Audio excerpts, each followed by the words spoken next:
Hello, everybody. I'm glad to see so many people here on such an inhospitable day to remember Dr. Aafia Siddiqui today on the second anniversary of this dreadful sentence, this unthinkable 86-year sentence that she received.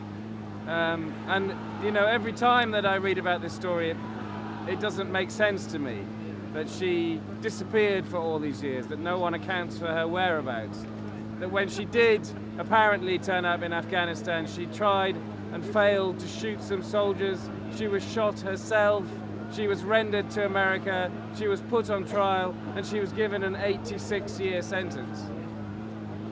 It's one of the darkest and most horrible stories to me in the whole of the war on terror, which is a very dark period in history that's not over yet. So I don't want to spend too long here shouting. It's going to be very hard for people to hear today, and other people will be able to tell you more about Aafia Siddiqui. But just very quickly, I will talk about Guantanamo, that another injustice that hasn't come to an end.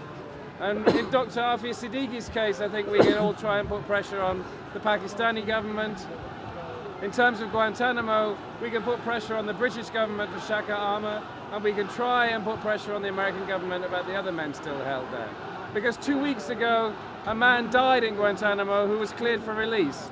He'd been cleared for release at least on 3 separate occasions by different branches of the US government and the US military, but they wouldn't send him home because he was a Yemeni, because the United States thinks that everybody from Yemen is a terrorist or a terrorist sympathizer. This man was supposed to go home from Guantanamo. He died there. There are another 86 men in Guantanamo who've been cleared for release who are still held. Will they have to leave the place in a coffin? So these are all part of the same story. We understand that America was upset 11 years ago, but that was 11 years ago. What we also understand is that America then went to the dark side. America broke domestic and international laws and treaties on how you treat other human beings. And the people who are still held are still paying for that. Dr. Aafia Siddiqui in this terrible hospital prison in Texas where she is held, this unthinkably long 86-year sentence. And still, these 167 men who are held in Guantanamo, who are held there without charge or trial, who the American government doesn't seem to care about releasing them, even though they go through a procedure of saying they'll release people. So all of these stories, I keep saying this, we need to keep saying enough is enough. We understand that you were angry about what happened on September 11th, 2001, but you have made scapegoats of people.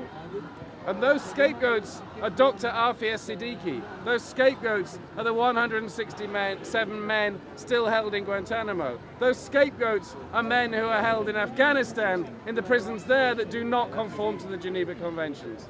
So thank you everybody for turning up. I'm very glad to see that there is still sympathy for this poor woman, because what happened to her is such a terrible thing. And thank you very much for all coming. Thank you.